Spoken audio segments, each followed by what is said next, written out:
بسم الله الرحمن الرحيم. الحمد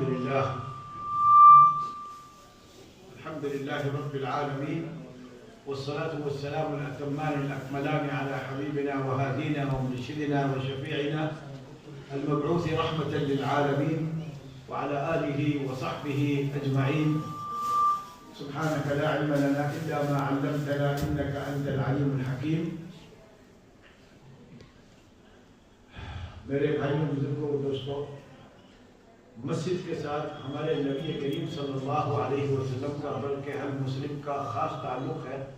اس لیے بات شروع کرنے سے پہلے ایک دفعہ نبی کریم صلی اللہ علیہ وسلم پہ درود بھیج دیں. اللہم صلی علی محمد وعلی آل محمد کما صلیت علی ابراہیم وعلی آل ابراہیم انک حمید مجید وبارک وسلم. بسم الله الرحمن الرحيم.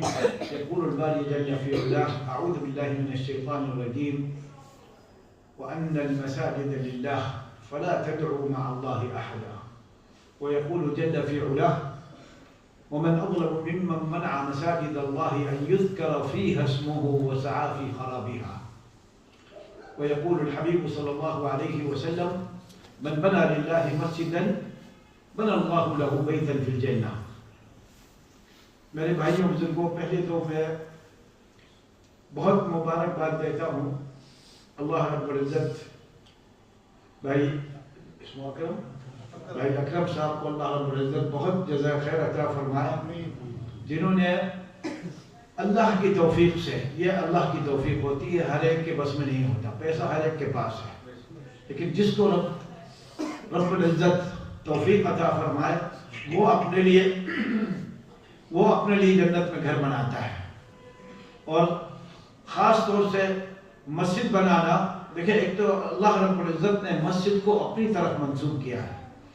ہم یہ کہتے ہیں یہ مسجد فلانے کی ہے، حالانکہ فلانے کی مسجد نہیں. اب انہوں نے مسجد اگر بنا دی ہے تو اللہ رب العزت سورۃ الجن میں فرماتے ہیں وَأَنَّ الْمَسَاجِدَ لِلَّهِ، کہ مسجد ہے تو صرف اللہ کے لیے ہے، کسی کی نہیں ہے. کسی کا آپ نام لگا دیں وہ الگ بات ہے تعارف کے طور پر، ورنہ مسجد تو اللہ کی ہوتی ہے، اللہ کی ہوتی ہے. اور دوسری بات یہ ہے کہ ہمارے نبی کریم صلی اللہ علیہ وسلم کی اگر پوری زندگی دیکھی جائے، پوری زندگی یعنی مکہ مکرمہ سے ہجرت فرمانے کے بعد سے اگر دیکھا جائے تو ایک ایک پل کو بھی سارا وقت سوائے گھر کے ضروریات کے اور سونے کی ضروریات کے علاوہ تمام کا تمام وقت مسجد کے اندر لگتا تھا. آپ یہ دیکھیں کہ ہمارے نبی کریم صلی اللہ علیہ وسلم کے نزدیک مسجد کی کیا اہمیت تھی. آپ ہجرت کر کے تشریف لائے مکہ مکرمہ سے مدینہ منورہ کے لیے، انتظار نہیں فرمایا آپ نے کہ اب میں مدینہ پہنچوں گا جو اصل جگہ ہے، کیونکہ یہ اللہ کی طرف سے اختیار کی گئی تھی. یاد رکھیں، مسجد نبوی جو ہے یہ نبی کریم صلی اللہ علیہ وسلم جب وہاں پہنچے ہیں تو آپ ہر ایک شخص اونٹنی کو پکڑ کے اپنے گھر کے سامنے بٹھانا چاہتا ہے تاکہ سرکار آ گئے، لیکن آپ نے فرما دیا تھا دعوها فإنها مأمورة، چھوڑ دو اس کو اللہ کی طرف سے حکم ہے کہ کہاں بیٹھنا ہے. تو وہ مسجد نبوی جہاں پر ہے وہاں بیٹھی.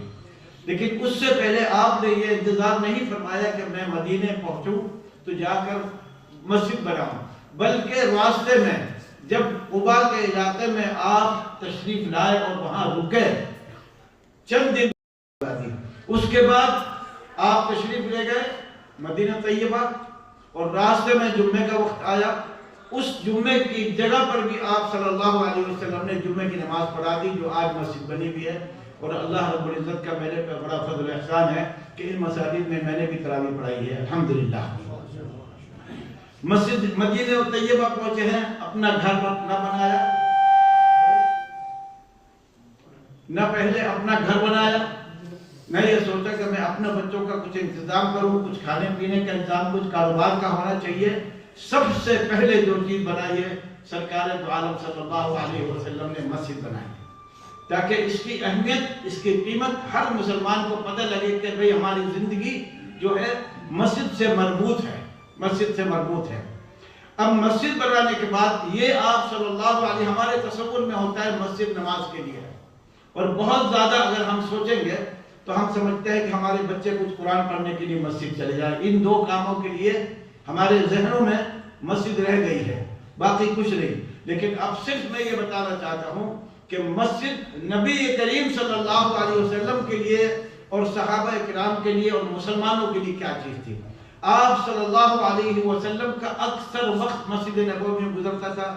نمازیں آپ پڑھتے تھے اس میں, اپنے صحابہ سے ملاقاتیں اسی میں کرتے تھے, فیصلے اسی میں کرتے تھے. باہر سے جو وفد آتے تھے اسلام سیکھنے کے لیے آپ صلی اللہ علیہ وسلم سے, اسی مسجد نبوی میں آپ سکھاتے تھے. بلکہ جس وقت آپ حضرات جائیں گے ریاض الجنہ میں تو جو پلر بنے ہوئے ہیں اس میں ایک اسطوانہ عائشہ ہے اور ایک اسطوانہ الوفود لکھا ہوا ہے. یہ گولڈن کلر میں جو ایسا پوسٹ بنے ہوئے ہوتے ہیں اس میں آپ غور سے دیکھیں گے تو ہر پلر پہ ایک نام لکھا ہوتا ہے. تو اس میں ایک اسطوانہ یعنی ایک پلر اس کے اوپر لکھا ہے اسطوانہ الوفود, کہ آپ صلی اللہ علیہ وسلم اس جگہ پر بیٹھ کر تمام جو وفد آتے تھے, جو ڈیلیگیشن آتے تھے باہر سے, تو آپ صلی اللہ علیہ وسلم اس جگہ پر ان کا استقبال کرتے تھے اور ان کو دین کی دعوت دیتے تھے. آپ صلی اللہ علیہ وسلم کے اوپر وحی بھی مسجد نبوی کے اندر نازل ہوتی تھی, اور وہ ایک خاص الگ جگہ ہے جہاں پر حجرے کے بعد ہے وہ جگہ. اور آپ صلی اللہ علیہ وسلم سزا کے طور پر بھی اگر کسی کو ایک صحابی جو بہت بڑے صحابی بنے, یہ میں حدیث سنا دوں آپ کو, مزہ آئے گا سن کر آپ صلی اللہ علیہ وسلم کے ساتھ تعلق کس طرح پیدا ہوتا تھا. ایک شخص تھا, اس کا نام تھا ثمامہ بن اسال. ثمامہ بخاری شریف کی حدیث ہے, حضرات سب جانتے ہیں, صحیح حدیث ہے, کہانی قصے نہیں ہے. ثمامہ بن اسال یہ وہ شخص ہے جو نجد کے صدر تھے, اپنے قبیلے کے صدر تھے. اور یہ شخص شدید ترین نعوذ باللہ شدید ترین دل میں بغض رکھتے تھے نبی کریم صلی اللہ علیہ وسلم کے خلاف. عمرہ کرنے جا رہے تھے. آپ سب حضرات کو پتا ہے کہ عمرہ اور حج حضرت ابراہیم علیہ السلام سے چلا آ رہا ہے, ہمارے نبی کریم صلی اللہ علیہ وسلم کے وقت سے نہیں, اس سے بہت پہلے سے چلا آ رہا ہے. تو یہ شخص عمرہ کرنے جا رہا تھا, صحابہ کرام کو نظر آ گیا, انہوں نے پکڑ لیا کہ یہ بہت برا بھلا کہتا ہے ہمارے رسول کو, ہمارے نبی کو, لے کے چلو اس کو پکڑ کے, ان کو پکڑ کے, بلکہ وہ تو صحابی بن گئے نا بعد میں, ان کو پکڑ کے یہ لیا نبی کریم صلی اللہ علیہ وسلم کے پاس. تو آپ صلی اللہ علیہ وسلم نے ان سے فرمایا ماذا عندك یا ثمامہ, کیا بتاؤ کیا کر سکتے ہو تم, کیا تمہارے پاس کیا ہے یہ.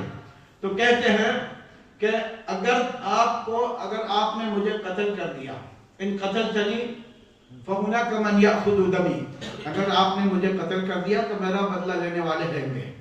اور اگر آپ کو پیسہ چاہیے تو بتا دیں کتنا پیسہ چاہیے, میں دے دیتا ہوں, مجھے چھوڑ دیں. اور اگر آپ میرے پہ کرم کرنا چاہتے ہیں تو مجھے ویسے ہی چھوڑ دیں.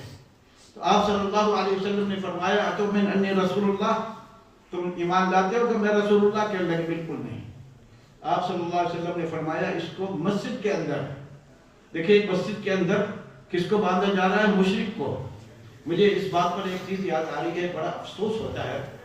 یہ حضرت کے یوکے کا قصہ ہے کہ عصر کی نماز ہماری جا رہی تھی اور ہم ڈھونڈ رہے تھے کوئی بڑی مسجد مل جائے تاکہ وضو کر کے نماز پڑھے. پھر مسجد جو نظر آئی, بہت بڑی مسجد, بہت خوبصورت. وہاں جا کے دیکھتے ہیں اتنا بڑا بورڈ لگا ہوا ہے عربی, اردو, انگلش میں کہ فلانے میں گروپوں کا نام دینا پسند نہیں کرتا, فلانے گروپ کا مسجد کے اندر آنا منع ہے. نعوذ باللہ. نبی کریم صلی اللہ علیہ وسلم نے مشرک کو بھی وہیں باندھا. نبی کریم صلی اللہ علیہ وسلم کے زمانے میں جتنے منافق ہوتے تھے, آپ صلی اللہ علیہ وسلم کو ایک ایک منافق کا پتہ تھا کہ یہ منافق ہے اور وہ منافق ہے, وہ منافق ہے. حضرت حذیفہ رضی اللہ عنہ کو بتاتے تھے. اور آپ سب کو پتہ ہے کہ اللہ نے منافقوں کے بارے میں فرمایا قرآن کریم میں ان المنافقین فی الدرک الاسفل من النار, کہ منافق سب سے نیچے والے درجے میں ہوں گے جہنم میں. لیکن کسی کتاب میں, کسی حدیث میں, کسی روایت میں نہیں آتا کہ آپ صلی اللہ علیہ وسلم نے کسی منافق کو, کسی یہودی کو, کسی کافر کو مسجد نبوی کے اندر آنے سے منع فرمایا. آج مسلمان, اللہ معاف کرے, یہ بڑا عجیب و غریب فتنہ ہے. مسلمان کہتے ہو یہ مسجد اللہ کی ہے کہ تمہاری ہے, اور منع کرتے ہیں لوگوں کو فلانا گروپ مسجد میں نہ آئے. انا للہ و انا الیہ راجعون. بہت افسوس کی بات ہے, واللہ بہت افسوس کی بات ہے. خیر, آپ صلی اللہ علیہ وسلم نے اپنے صحابہ کرام کو حکم دیا کہ بھئی اس کو ساریت المسجد میں باندھو, ایک پلٹ میں باندھو اور اس کا اکرام کرو. سن لیجئے, مشرک کا جو نبی کریم صلی اللہ علیہ وسلم کو گالیاں بکتے تھے، اس کا اکرام کرو اور اس کی اٹھنی کا بھی اکرام کرو، اور یاد رکھو رسی ہلکی باندھنا، ہلکی بات، تکلیف نہ ہو اس میں۔ دوسرے دن پھر آپ صلی اللہ علیہ وسلم نے رسی کھلوا کے بلوایا اپنے پاس، ماذا عندک، مانتے ہو تم کہ میں نبی ہوں؟ بول نہیں۔ اچھا اب کیا کچھ اور بات ہے؟ وہی 3 باتیں انہوں نے کہی۔ تیسرے دن بھی وہی 3 باتیں کہی، لیکن وہ 3 دن تک سرکار دو عالم صلی اللہ علیہ وسلم کا اخلاق دیکھتے رہے، اخلاق دیکھتے رہے، صحابہ اکرام کا اخلاق دیکھتے رہے، اخلاق سے متاثر ہوئے۔ یہ مسجد ہم کو اگر صرف یہ سکھا دے کہ ہمارے اخلاق اچھے ہو جائے تو سب کچھ حصول ہو گیا بس، کیونکہ ہمارے نبی کریم صلی اللہ علیہ وسلم نے فرمایا انما بعثت لیتمم مکارم الاخلاق، مجھے تو بھیجا ہی اس لیے گیا ہے کہ اچھے اخلاق کو پورا کر کے دکھاؤ۔ اچھا اخلاق دکھائیں گے انشاءاللہ العزیز، غیر مسلموں میں مسلموں میں سب میں ہمارا اثر جائے گا۔ تو 3 دن تک وہ ثمامہ بن اسال رضی اللہ عنہ آپ صلی اللہ علیہ وسلم کا اور صحابہ کرام کا اخلاق دیکھتے رہے۔ تیسرے دن بھی انہوں نے وہی بات کری، آپ صلی اللہ علیہ وسلم نے فرمایا کھول دو اس کو، جانے دو، چونکہ قرآن کریم نے فرما دیا ہے لا اکراہ فی الدین، دین کے اندر زبردستی نہیں ہے، کسی کو زبردستی اسلام میں داخل نہیں کیا جا سکتا، لا اکراہ فی الدین۔ لو جناب انہوں نے کھول دیا، وہ مدینہ منورہ سے باہر گئے اور جا کے نہائے، کپڑے بدلے اور واپس آئے، اور اب خود اپنی مرضی سے آ رہے ہیں، پہلے تو پکڑ کے لائے گئے تھے، اب وہ اپنی مرضی سے آ رہے ہیں، اور آ کے کہا یا رسول اللہ، وہ یا محمد ختم ہو گیا۔ ہمارے تو بدتمیز لوگ یا محمد کر کے نعوذ باللہ گانا گاتے ہیں نا، یہ انتہائی بدتمیزی ہے نبی کریم صلی اللہ علیہ وسلم کی ذات مبارکہ کے ساتھ، گستاخی ہے، گستاخی ہے۔ اللہ نے پورے قرآن میں کہیں یا محمد نہیں کہا، ہر نبی کا نام لیا ہے سوائے ہمارے نبی کے۔ ہمارے نبی کو یا ایھا النبی، یا ایھا الرسول، یا ایھا المزمل، یا ایھا المدثر، یہ القاب ملے ہیں، تو یا محمد نہیں کہا، خلاص اب ایمان آ چکا تھا، یا رسول اللہ، یا رسول اللہ۔ قسم کھا کے کہتے ہیں، میں اردو میں فوراً بول دیتا ہوں، ترجمہ کرنے میں دیر لگ رہی ہے، کہ یا رسول اللہ، اللہ کی قسم کھا کے کہتا ہوں کہ میرے نزدیک سب سے زیادہ نعوذ باللہ چہرہ آپ کا مکروہ تھا، اور سب سے زیادہ مجھے جو نفرت تھی وہ اس شہر سے نفرت تھی، اس کے قریب سے گزرنا نہیں چاہتا تھا میں، اور اللہ کی قسم کھا کے کہتا ہوں اس وقت پوری دنیا میں سب سے